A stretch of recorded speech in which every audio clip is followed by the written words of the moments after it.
the years, focused on our Christ Himself, with a mission clear.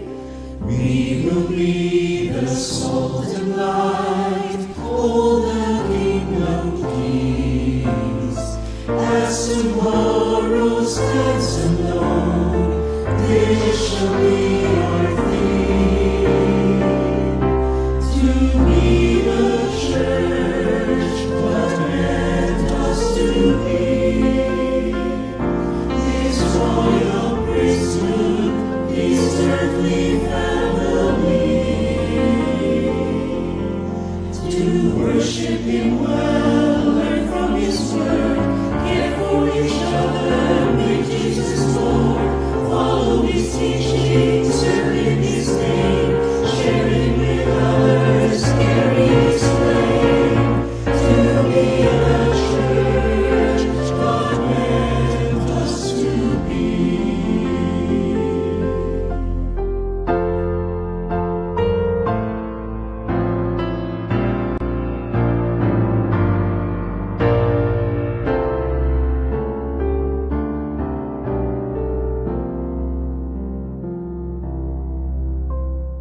Thankful for our history, for the days before. We accept the challenge to be the open door.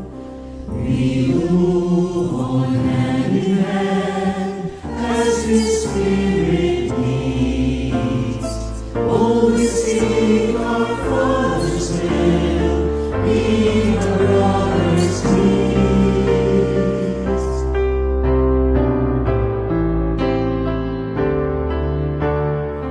Grant to us a greater day than it's been before. Come with your refining fire, burn us to our core. Let us feel a fresh new wind, open blinded eyes, soften hearts and light minds, lift our vision high. To be the church God meant us to be. His royal priesthood, His earthly family. To worship Him well, learn from His word, care for each other, make Jesus Lord, follow His teaching, serve in His name, sharing with others, carry His flame. To be the church, God meant us to be.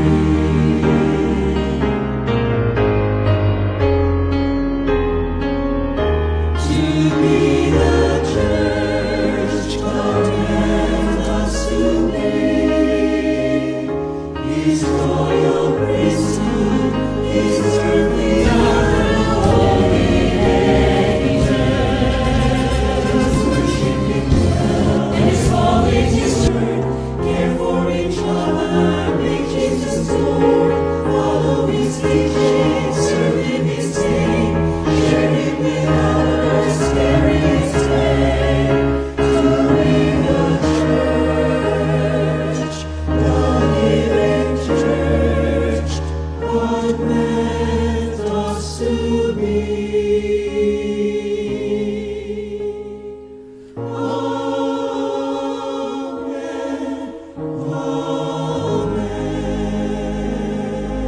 Good evening po sa ating lahat. Ayan, maraming salamat po sa awitin na yan.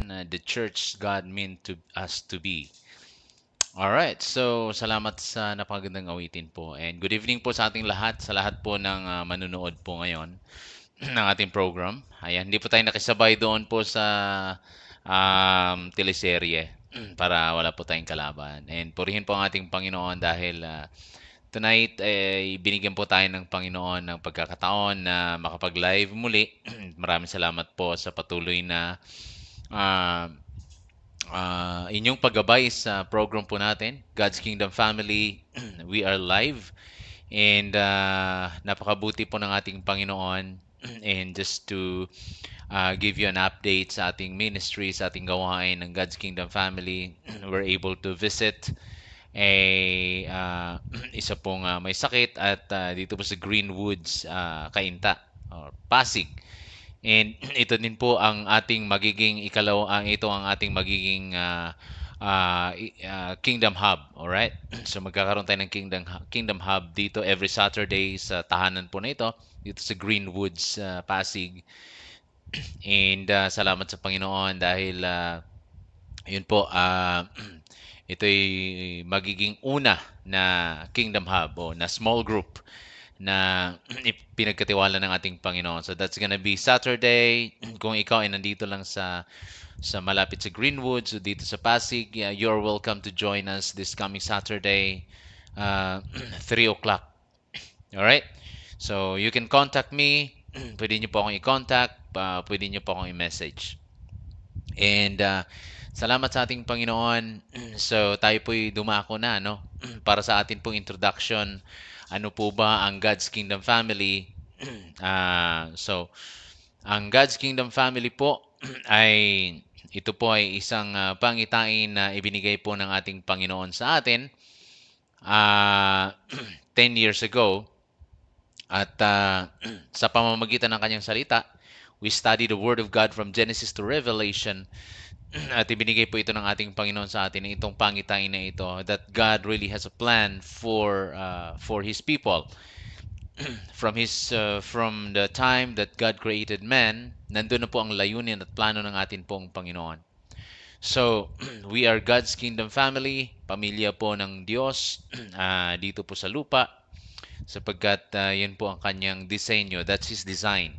He started His church, and the church is the visible, ito po ang visible o nakikitang grupo ng kaharian po ng ating Diyos. So, the mission of GKF, or God's Kingdom Family, is to build strong, Christ-centered families that embody the love, power, and authority of God's kingdom on earth. So we focus on family. Yun naman po ang ginawa ng ating Diyos, which is yun yung series po natin ngayon, that God uses family para po yung kanyang kaharian ay lalaganap sa mundo po ito. Pumili ang Panginoon ng leader ng tahanan at pinili niya ang isang ang pamilya upang siyang magdala ng kanya pong kaharian po dito sa lupa. And ang Diyos ay patuloy pa rin po na gumagamit ng mga pamilya po natin ay maaaring gamitin po ng ating Panginoon para ma-reach yun pong ating mga family members. Alright, so to build strong Christ-centered families that embody the love, power, and authority of God's kingdom on earth, we are dedicated to transforming lives through sound teaching of God's Word, intentional discipleship, and impactful community outreach, equipping every family member to live with purpose and walk in their God-ordained destiny. Sabagat mayroon pong destiny, we have a destiny, binigyan po tayo ng destiny ng atin pong Panginoon. Our vision po ng GKF is to witness families restored, strengthened, and united under the Lordship of Jesus Christ, raising a generation that thrives on kingdom values and boldly carries the gospel of the kingdom to every nation. So that is our vision. In our strategy po natin ay we are going to establish kingdom hubs, not just only in the Philippines but all over the world. Sa lahat po ng maabot ng program na ito, sa lahat ng mga leader ng tahanan na mayroon pong desire to start a kingdom hub sa kanilang mga tahanan, ay willing po si Pastor Randolph to train you to be the leader of your kingdom hub, to be the leader of your house, a spiritual leader of your house. All right, so I am very much willing ang atin pong prayers sa ngayon ay magkaroon po tayo ng ambassador or leader sa Visayas, ambassador in Mindanao. So that is what we are praying right now. Dito sa Luzon, meron po tayong ambassador. And someday makakasama po natin siya dito sa atin pong live program. And darating po ang panahon na lahat po ng mga Kingdom Hubs ay makikita nyo dito sa program. Makikita nyo sa screen, makakasama po ni Pastor Randolph. Okay? Pastor Randolph will preach online. So, ang ating po strategy, kasama po sa ating strategy ay hindi na pupunta si Pastor Randolph sa Australia. Meron po tayong contact sa Australia, sa US. Hindi na ako pupunta doon. Through this technology, sa pamamagitan ng internet, gagamitin po natin ito. I-utilize po natin ito, itong technology, para po mas mapabilis yung pong paglaganap ng ebanghelyo ng ating Panginoon. At lagi kong sinasabi, lagi ko pong sinasabi na ang strategy, ang ating mga strategy na ginagawa, sistema, pwede po siyang magbago. Ang hindi lamang po maaaring magbago ay yung pong ebanghelyo, yung pong mensahe. The method, we can change the method, but the only thing that we cannot change is the message, which is the gospel of the kingdom. All right? So, yun po, mga kapatid. So, yun po ang ating strategy. And ang God's Kingdom Family, tayo po ay umalis doon sa pagkakaroon ng religion mindset. Alright? Tayo po, we embrace the kingdom mindset. Ang religion mindset ay ang religion is man-made. Gawa po siya ng tao. Okay? Kaya nga po lahat ng mga ginagawa sa religion ay prinsipyo at tradisyon po ng tao. Hindi masama magkaroon ng tradisyon. Pero kung yung tradisyon natin, binabali na po ang salita ng ating Panginoon. Like for example, marami pong mga churches ngayon na mayroong religious mindset o religion mindset na hindi naniniwala sa disciple making.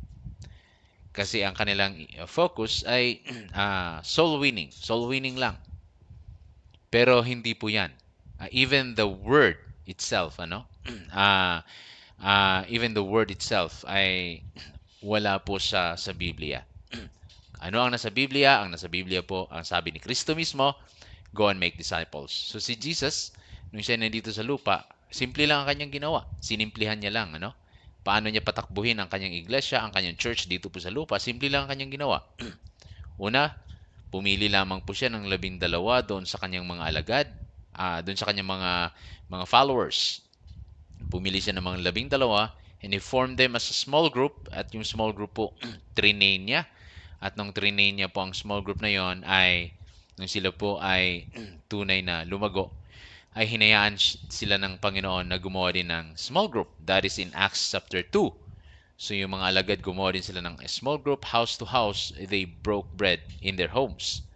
Ganon din si Apostol Pablo. Si Apostol Pablo, nung sinimulan niya ang mga iglesia, sa kanyang missionary journeys, alam natin na Apostol Pablo ay mayroon pong higit sa 2 missionary journey. Sinimulan niya po ito sa pamamagitan ng small group. And even doon po sa kanyang, nung siya po ay nakulong, doon sa huling chapter ng Acts, si Apostol Pablo doon po sa kanyang nirerentahang tahanan, ay nagkaroon siya ng small group at patuloy niyang ipinipreach yung kingdom, gospel of the kingdom. So ano ang ibig kong sabihin? Yun pong religion mentality, lagi ko pong sinasabi na ano po ang sintomas ng inyong simbahan ay mayroong religion mentality. What is the symptoms of your church having a religion mentality? Una, yung simbahan po natin ay hindi lumalago. Okay? Hindi siya lumalago. Kung sino lang yung mga dating member, sila lang din po yun. Okay? At ikalawa pong sintomas na ang simbahan natin ay yumayaka pa rin sa religion mentality ay papalit-palit po tayo ng manggagawa. Okay? Ah, 4 hanggang 5 taon, nagpapalit tayo ng manggagawa. Bakit? Kasi yung manggagawa po ay nai-stress dahil ibinibigay sa relihiyon po ang mga leaders ay hindi sila gumagawa. Gumagawa sila pero mga physical aspect lang ng simbahan. When it comes to spiritual, ipinagkakatiwala nila sa pastor. Wala po yun sa Biblia. Sapagkat sa Biblia po, according to Hebrews, lahat po tayo ay high priest ng atin pong Panginoon. We are all high priest. Wala pong level dito when it comes to spiritual things na ginagawa natin sa ating Panginoon. Wala pong higher level. Pastor, ordinaryong member, hindi mo pwedeng gawin to. Kung deacon ka, hindi mo pwedeng gawin to. No, when it comes to spiritual things, especially sa paggawa po ng mga alagad, in making disciple, dapat lahat po tayo. Okay? So, sa religion mentality, nawawala ang manggagawa, nagpapalit ka agad ng manggagawa o kasi cycle po ang nangyayari. Sa religion mentality, binibigay ng mga leader lahat ng gawain sa pastor. Okay? Of course, ang pastor ay magpapasikat. Pag siya tinawag, suswelduhan siya. Sabi ko nga po, lagi kong sinasabi dito na ang mentality po ng religion, ang tingin sa manggagawa ay paupahang manggagawa o paswelduhang pastor. Okay? So kung 'yun ang tingin ng iyong iglesia sa iyo na suswelduhan ka at ibibigay sa iyo lahat ng gawain, then your church, if you are watching right now, you're a pastor, your church ay meron pong religion mentality. Okay? Maybe it's time for your church na magbago ng kaisipan. Okay? At baguhin ang kaisipan at instead of having a religion mindset, ay magkaroon dapat ng kingdom mindset. So, yun po, sa religion, ang lahat ng gawain, binibigay sa pastor, binibigay sa manggagawa, total, pinapasweldohan naman ng manggagawa, pinapasweldohan ka naman, kaya you are going to do everything. Magpapasikat naman ng pastor, no?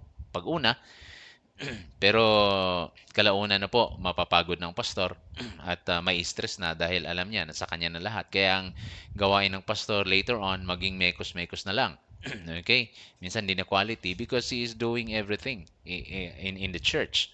So, pag hindi na maayos yung ginagawa ng pastor dahil sa dami niyang ginagawa, ito na, pupulaan na siya ng mga leader at hahanapan na ng mali si pastor. At pag gano'n na nangyayari, magre-resign si pastor. Okay, sana kung mag-resign si pastor, ang masama nito ay pag tinanggal si pastor. Okay? Mag-resign si pastor, pag tinanggal si pastor, maghahanap na naman ng magagawa. Kung ano yung tingin nila sa manggagawa, kung ano yung ginagawa nila sa manggagawa, ganun din yung gagawin nila sa susunod na manggagawa. Cycle pang yung nangyayari. Muli, ang isang church na mayroong religion mindset ay papalit-palit po ng manggagawa. And then, wala pong bisitang nagtatagal. Visitors are come and go. Okay, ikatlong sintomas sa isang simbahan na may religion mentality. Visitors are come and go kasi doon sa loob ng simbahan, doon sa loob ng iglesia, hindi sila nare-recognize because yun lamang nasa loob, yun lamang po ang nagkakaintindihan at nagkakaunawaan. So, hindi nagtatagal ang bisita, umaalis. Sa ikaapat po ay ang mga members ay umaalis din. Bakit? Sapagkat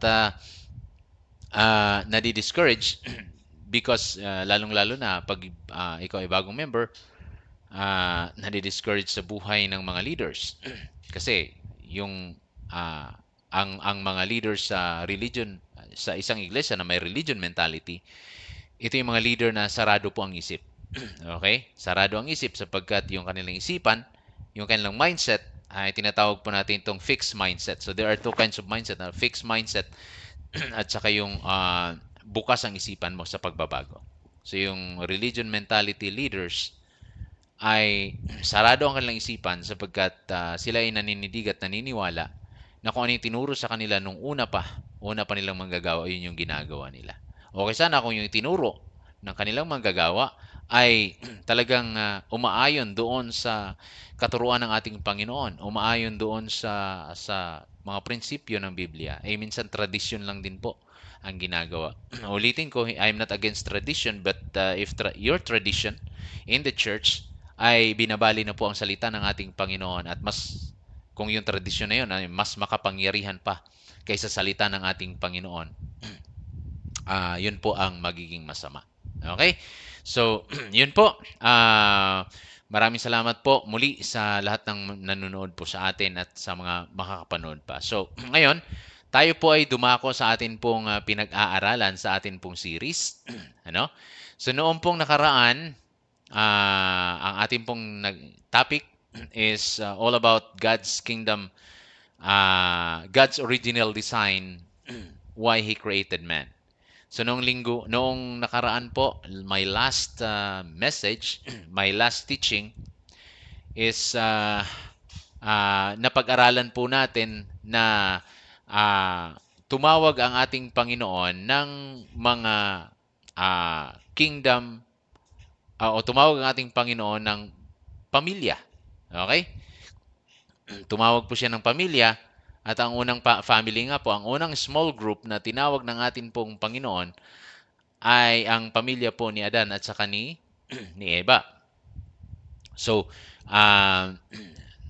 sabi ng ating Panginoon kay Adan at saka kay Eva, nung sila po ay likhain ng atin pong Panginoon, at pagkatapos sila likhain ng ating Panginoon, ang sabi po ng Panginoon sa Genesis 1 chapter 1 verse 28, God blessed them and said to them, be fruitful and increase in number. So, dito po sinasabi ko, during creation, by context, wala pong utos ang Panginoon na sambahin siya. Okay?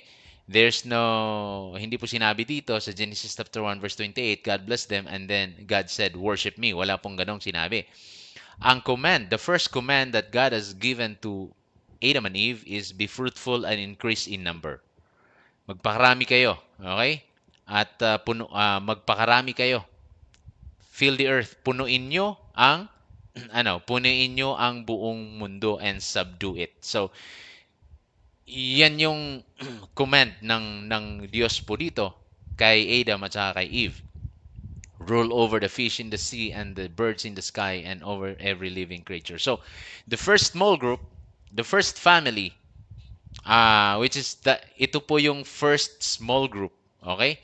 Ng atin pong na nilikha po ng atin pong Panginoon, ay ang command sa kanila ay una, pinagpala sila ng ating Panginoon. God bless them.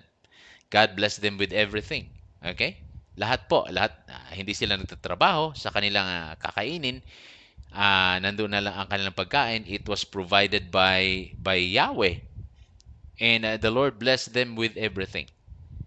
And then God commanded them, be fruitful and increase in number. So that's the command of God to the first family, to Adam and Eve.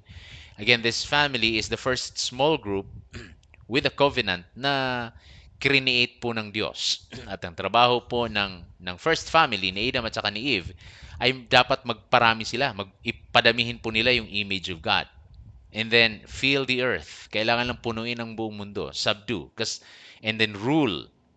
Alam po natin yung rule dito, or the word domain, ay meron pong ibig sabihin. When tinitingnan po natin sa Greek ito, mamlaka, this is all about rule, all about kingdom.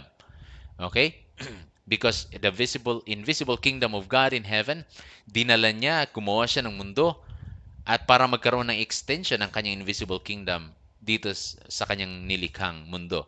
At ang magro-rule po dito ay si Adan at saka si Eva, na nandoon ang kanyang wangis, nandoon ang kanyang presensya sa kanila. Okay? So, these people are the first family. Now, pagkatapos po magkasala ni Adan at saka ni Eva, which is yung kanila pong kasalanan ay treason, or pagre-rebelde sa ating Panginoon. They were tempted by Satan, at sila po ay nagrebelde sa Diyos. Okay?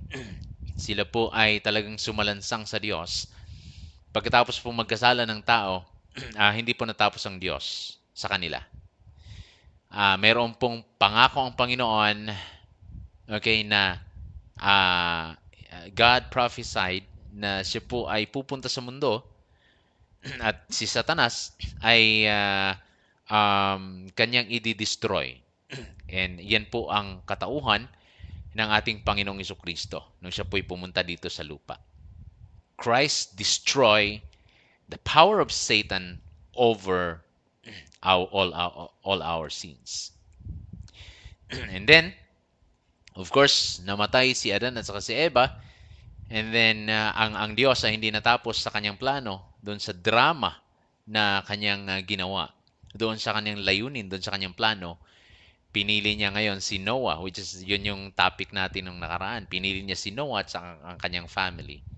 And the command of God to Adam and Eve is the same command and the same blessing na ibinigay ng Diyos kay Noah at sa kanyang family. Sabi na dito, pagkatapos ng baha, Genesis chapter 9 verse 1, then God blessed Noah, same of what He did to Adam and Eve. God blessed them. God blessed Adam and Eve. God blessed Noah and his sons, saying to them, be fruitful and increase in number and fill the earth. So, kahit na nagkasala ang tao, the plan of God never changed. Sabi ni Lord, the command of God to Adam and Eve, be fruitful and increase in number, fill the earth and subdue it. Same command ang binigay niya kay Noah and his family. So the command is be fruitful and increase in number and fill the earth. In spite na, ayan, may kasalanan ng tao, si Noah, pinili siya ng Diyos sapagkat nakita ng Panginoon sa kanya na siya'y matuwid. At isinama ng Diyos ang kanyang family. Pinili ng Diyos si Noah kasama ng kanyang family. Sinama ng Panginoon ng kanyang family. Kaya nga po sa GKF, our focus is family. Okay? So, God commanded Noah to be fruitful and increase in number. And then, patuloy po, pagkatapos po ng baha, patuloy na dumadami ang tao. So again, Adam is the first family with a covenant. Noah is the second family, the second small group of that what God created, or God chose with a covenant. What happened? So in Genesis chapter 11, verse 1 to 9, and this is going to be our topic text today. Okay? Sabi po dito, now the whole world had one language and common speech. As people moved eastward, they found a plain in Shinar and settled there. They said to each other, come, let us make bricks and bake them thoroughly. They used brick instead of stone and tar for mortar. Then they said, come, let us build ourselves a city with a tower that reaches to the heavens, so that we may make a name for ourselves. Otherwise, we will be scattered over the face of the whole earth. Mga kapatid, okay? Mga kapwa ko manggagawa, mga kapatid. Sabi ng tao, we may make, so that we may make a name for ourselves, or sila po ay gumawa ng isang city with a tower reaches the heavens, so that we may make a name for ourselves. Otherwise, we will be scattered over the face of the whole earth. So, ang ginawa po ng tao, ayaw nilang maghiwa-hiwalay, ayaw nilang lumaganap at lumaganap sa buong mundo. Kaya sila po ay nagtipon-tipon. Gumawa sila ng isang city, gumawa sila ng isang tower para sa kanilang sarili. And we may make a name for ourselves. So, ginawa po ito ng tao. Okay? And in verse 5, but the Lord came down to see the city of the tower of the people were building. The Lord said, if as one people speaking the same language they have begun to do this, then nothing they plan to do will be impossible for them. In verse 7, come, let us go down, confuse their language. So sabi ng Diyos, come, let us go down and confuse their language so that they will not understand each other. So yun po ang ginawa ng ating Diyos. In verse 8, so the Lord scattered them from there over all the earth. They stopped building the city. That is why it was called Babel, because there the Lord confused the language of the whole world. From there, the Lord scattered them over the face of the earth. Now, there are a lot of principles na makuha po natin dito. Una, ang tao po ay hindi sumunod sa ating Panginoon. Gumawa sila ng sariling kingdom. Man build his own kingdom. Gumawa sila ng sariling kingdom at hindi nila sinunod ang utos ng ating Panginoon. Ang ginawa po nila, gumawa sila ng sariling kingdom, gumawa sila ng sariling tower, reaches the heavens, para ipakita yung kanilang pride. At ang sabi nila, we make a name for ourselves. Gumawa sila ng pangalan, okay? Para lamang sa kanilang mga sarili. Okay? So, makikita po natin dito, mga kapatid, okay, na ang ginawa po ng tao, okay, ay muli gumawa ng sarili niyang kaharian para lang sa kanyang mga sarili. Is it sound familiar po ba sa atin? Di ba? Na marami pong mga simbahan ngayon, gumagawa sila ng sarili nilang kingdom para lang po sa kanilang mga sarili. Okay? It appears that what they're doing is the will of God and pleases God. But in reality, itong mga simbahan pong ito ay umiiral ay hindi para sa Diyos actually, kundi para po sa kanilang mga sarili. Why? Dahil hindi nila nasusunod yung pong layunin ng ating Panginoon. What's the command of God? Mula pa sa unang family, mula pa kay Adam and Eve, be fruitful and increase in number. And what's the command? Fill the earth and subdue, rule. Ganon din yung command niya kay Noah and his family. Be fruitful and increase in number and fill the earth. Pero anong ginawa ng tao? Nagtipon-tipon, gumawa ng pangalan, gumawa ng sariling kingdom para sa kanila lang mga sarili. At hindi nila tinupad kung ano yung ultimate purpose ng ating Panginoon. Which is yun nga po, yung lumaganap. Nandun lang po sila sa isang lugar, gumawa sila ng kanilang sariling bayan, gumawa sila ng sariling tore nila para ipakita yung kanilang pride. And sometimes ganun po yung mga simbahan na mayroong religion mentality. Umiira lamang po sila para sa kanilang mga sarili, umiira lamang po sila para sa kanilang pansariling kasiyahan. Okay?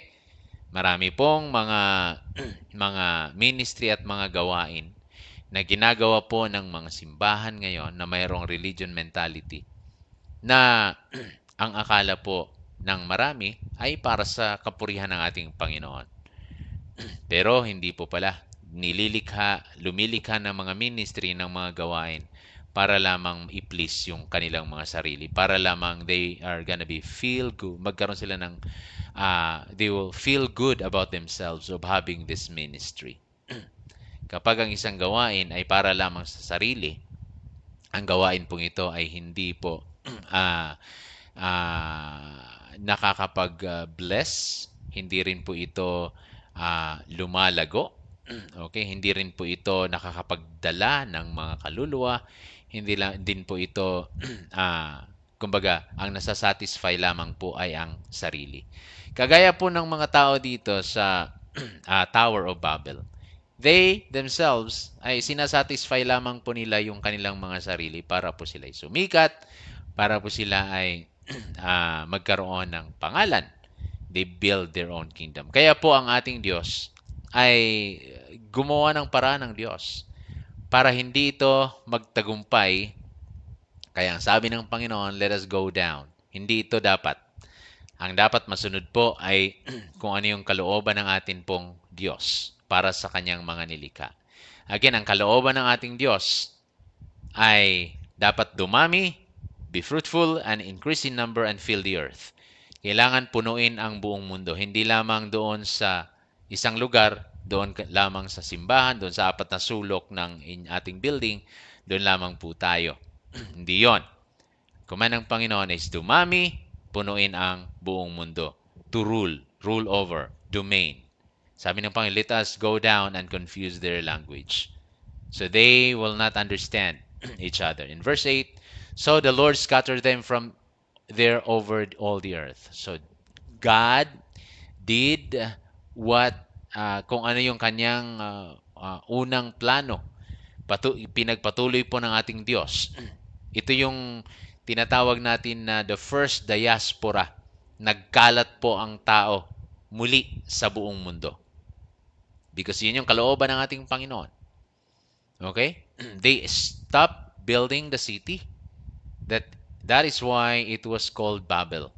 Because there the Lord's confused the language of the whole world. From there, the Lord scattered them over the face of the whole earth. So, dalawang beses po binanggit dito ni Moses as the writer of Genesis, yung pong mga salitang scattered them from there over all the earth. At inulit po sa baba, scatter them over the face of the earth. Because yun po ang plano ng ating Panginoon. Hindi lamang po tayo nandoon sa apat na sulok ng ating mga simbahan. Ang gusto po ng ating Panginoon, lumabas po tayo. Okay? Ang gusto ng Panginoon, tayo po ay gumawa ng mga small groups. Magsimula ng mga small groups sa bawat tahanan, sa bawat pamilya. Sabagat yun po ang layunin, yun po ang disenyo ng atin pong Panginoon. Sabi ko nga, the Lord Jesus Christ, how He managed His church on earth, simple lang, di ba? Sabi ko kanina, pumili siya ng una, tinawag niya ang kanyang mga alagad at pumili siya ng 12 alagad. Ginawa niya silang small group, tinuruan sila. At pagkatapos niya silang turuan, ay He enlisted them. Ininlist niya sila para gumawa din ng kanilang mga small group. So yun po ang ginawa ng ating Diyos. Kasi kung doon lang po tayo sa apat na sulok ng ating mga simbahan, hindi po natin magagawa yung pong ultimate purpose ng ating Panginoon na tayo po ay lumaganap to fill the earth. Actually, the command is to fill the earth. And hindi po yan nagbabago.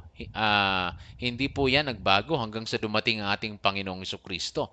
Ang pinaka-command ng Panginoon in Matthew chapter 28, verse 19 to 18 to 19, 18 to 20 is to go and make disciples of all the nations, baptizing them. So, all the nations, sa buong mundo pa rin. Ano? So, hindi po nagbago ang Diyos doon po sa kanyang plano at sa kanyang layunin. Pero, ang nakakalungkot isipin ngayon, ay doon, especially yung mga simbahan na mayroong mga religion mentality, sila po ay doon na lamang sa loob ng simbahan. Gagawa tayo ng mga gawain para sa mga sarili po natin, to satisfy ourselves, para magamit natin yung mga talent natin para sa ating mga sarili, just for us to satisfy and to feel good. I'm not saying that your talent ay hindi mo ipapagamit sa ating Panginoon.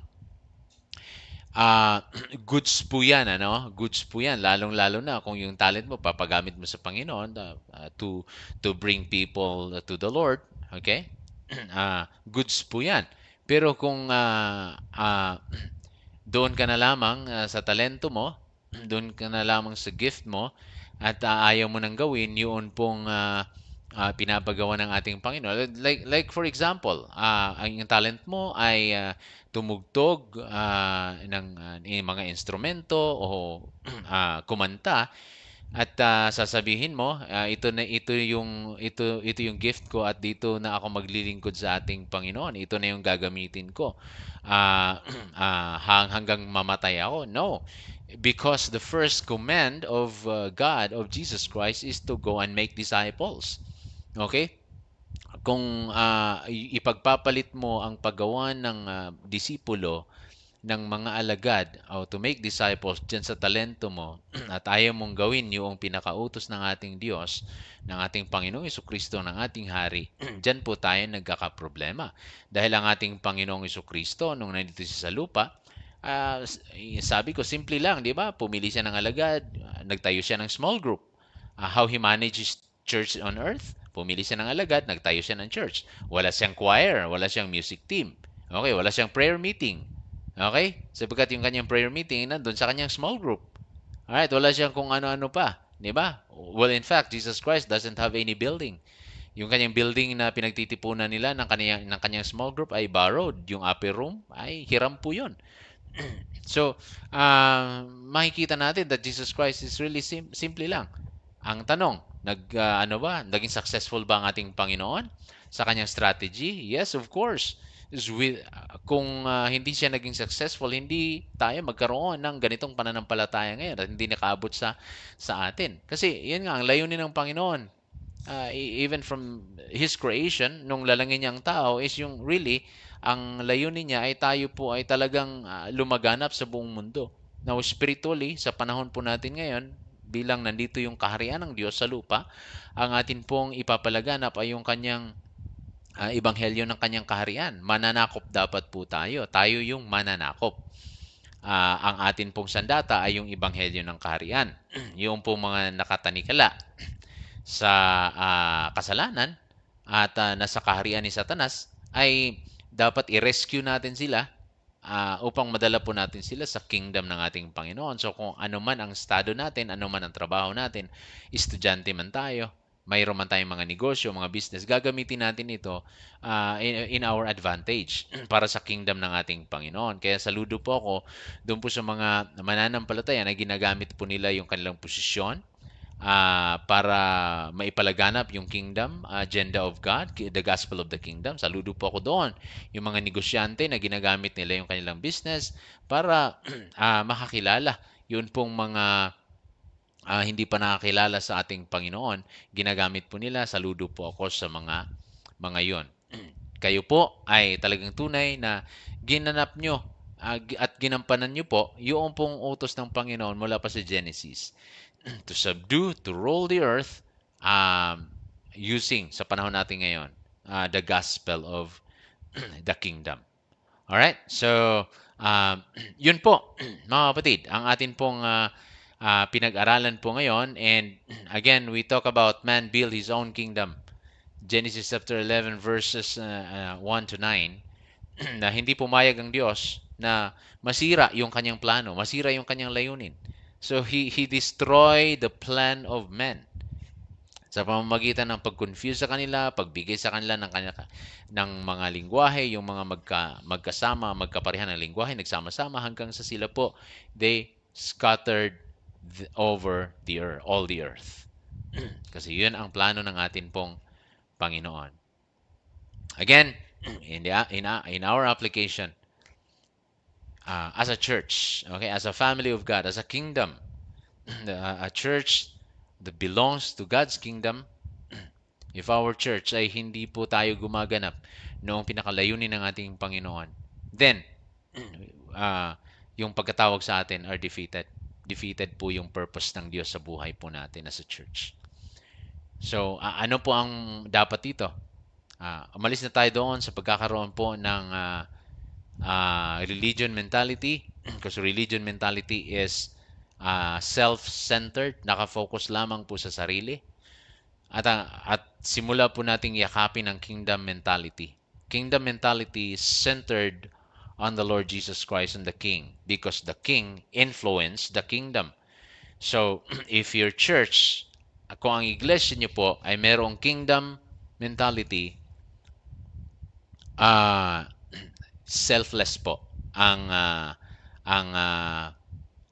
magiging attitude ng lalo ng mga leaders. Magiging selfless sila.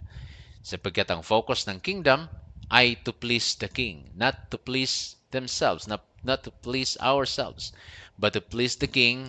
And again, the kingdom influenced by the king. So kung ano yung sinasabi sa salita ng ating Panginoon, nag-stick po tayo doon. Okay? Ganon ang kingdom mentality. Kung ano yung sinasabi, doon tayo. Right?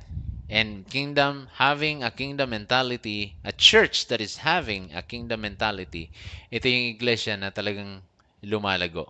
Okay? Dumadami, nagmo-multiply, nag-i-increase. So, ulitin ko, sa atin pong sa buong mundo at saka dito sa Pilipinas, lahat po ng mga mega churches, ito hindi na po tayo magbanggit, lahat po ng mga mega churches Sila po ay patuloy na nagiging mega, lumalaki at dumadami at dumadami. Bakit? Kasi sinusunod po nila kung ano po yung plano at layunin ng ating Panginoon. And they're having a kingdom mindset. So sila po ay patuloy na lumalaki, dumadami ng dumadami. Which is ang ginagawa po natin minsan, pinupulaan natin sila. Pero sa totoo, ang katotohanan, sila po ang gumagawa. They're having a religion, they're having a kingdom mindset. At itong mga iglesia pong ito, itong mga mega churches po na ito, hindi po sila nagpapalit-palit ng mga manggagawa. Bakit? Kasi ang kanilang manggagawa ay ginagampanan kung ano yung nakasulat sa ah, sa sa salita ng ating Panginoon. Okay? And alam naman po natin as a pastor, if you're a pastor, alam mo naman yung work, alam mo naman yung primary work po natin. Okay? Hindi po natin primary work ang gawin ang lahat sa loob ng simbahan. Ang gawain po ng manggagawa first is to feed the flock. Feed. Okay? Sa pamamagitan ng ating mga preachings. And then, to equip. Okay? To equip the flock. Turuan ang flock para sila ang gumawa ng ministry. Hindi ikaw, pastor, ang gagawa ng lahat ng ministry. Sa Biblia, sabi ni San Pablo sa Efeso, ang gagawa ng mga gawain, lahat ng gawain, ay ang church. Okay? Ang church. The role of the pastor is to equip the church so that the church will do the ministry. Okay? So, pastor, doon sa religion mindset, doon sa kingdom mindset, the role of the pastor is to feed the flock, okay? And then to equip the flock, and then to protect the flock. Okay?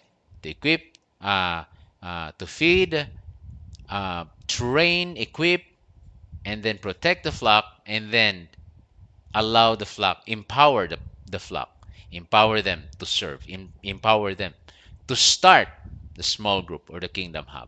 So that is how Jesus Christ managed his church on earth so that his disciples will go to all the nations at yung kanyang gospel of his kingdom ay mai-preach because ito yung layunin ng Diyos even before the creation of the world. Maraming salamat po sa lahat po ng nanonood sa atin sa gabi pong ito. Salamat po sa inyong lahat at sa patuloy pa pong manunood. Dito po sa ating description below o saan man yan nandun, meron pong dalawang link po dyan. Yung unang link is yun pong if you want to become a kingdom partner. Gusto nyo maging kingdom partner, gusto mo pong we need your prayers. Okay, kailangan namin ng prayers nyo. Especially ngayon po ay may mga sisimula na po tayo mga Kingdom Hubs. We need your prayers because right now, ito yung phase na I am training leaders. I'm multiplying leaders. Okay, para mag-multiply mga leaders para dumami pa yung mga Kingdom Hubs na bubuksan po natin. So we need your prayers and then ikalawa po, we need your support. Okay? If you want to support the ministry, meron pong link po dyan na iyong i-click at fill upan and then meron pong any po na amount na iyong may bibigay for the ministry ay tatanggapin. So we want you to become our kingdom partners. Okay? At aasahan nyo po na bilang pong ambassador ng ating Panginoon, bilang pong tagapanguna sa gawain po nito, asahan that I will send a report monthly. Alright? So, ngayon po yun po yung mga updates na sinabi ko po kanina. And then ikalawa pong link po dyan, if you want to become a Kingdom Hub, kung wala kang kinaaniban ngayon na isang simbahan o isang organisasyon o isang gawain, you are free to maging part po ng gawain ito. Kung nais mo na ang iyong tahanan ay tunay na makakilala sa ating Panginoon, if hindi pa sila nakilala sa Panginoon, kung meron kang laptop dyan, smart TV, or kahit cellphone, okay na po yan. Ayan, tuturuan kitang i-set up yan, tutulungan kitang i-set up yan, and then I will train you to become a Kingdom Hub leader. Alright, that's my commitment. Alright, so muli, maraming salamat sa iyong panonood, and let us pray for each other, and join me in prayers. Let us pray. Dear God and Heavenly Father, Lord, we thank you and we praise you. Thank you so much for all the blessings that you've given to us. Thank you, Father. You're our King. You sustained us by your grace.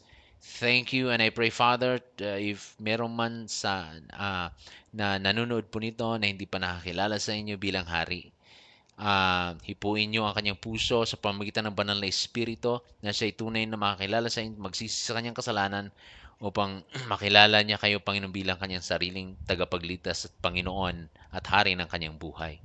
I am praying also, Father, for Emil Alegre. He is having mayroon po siyang karamdaman. I pray na kayo po magpapagaling sa kanya, Panginoon. And also, I'm praying for Brother Nary at ang kanyang tahanan. I pray, Father, na pagalingin nyo din po siya. Bigyan siya ng lakas na makarecover po siya, Panginoon, sa kanyang stroke. Tulungan nyo din po ang kanyang wife, Sister Jenny, na siya po, Panginoon, bigyan siya ng lakas. Sustain niyo po ang kanilang mga pangangailangan. And Lord, I pray to those who are right now suffering because of sickness, illnesses, Panginoon, pagalingin niyo po sila. Lord, I pray for more Kingdom Hubs to open all around the world, Panginoon. I pray, Father, sa lahat ng mga manunood, buksan niyo ang kanilang isipan, buksan niyo po ang bawat isipan ng bawat isa. Lalong-lalo na iwanan namin, itakwil namin, iwaksi namin ang pagkakaroon ng religion mentality. And to start embracing the kingdom mindset, Panginoon, because having a kingdom mindset is having your mindset. Thank you, Lord Jesus, because we belong to your kingdom on earth. Bless each and every one of us. And all these things I pray in Jesus' name. Amen and amen. Maraming salamat po. God bless po sa ating lahat. Salamat po sa lahat ng manonood at makakapanood pa po ng programa pong ito. Muli, ito po si Pastor Randolph, ang ambassador po ng ating Panginoon sa God's Kingdom Family. At nagsasabi po sa inyo na maraming salamat. See you po sa susunod po nating live. At please share this live to your friends, okay, na wala pang kinaanibang simbahan, o mga kamag-anak niyo po na hindi pa nakakilala sa ating Panginoon. And susunod po nating pag-aaralan ay yung ikatlong family na tinawag ng ating Panginoon with a covenant para po maipagpatuloy ang kanyang layunin, ang pamilya po ni Abraham. God bless us all po. Maraming salamat. At dito po si Pastor Randolph muli, pansamantalang magpapaalam.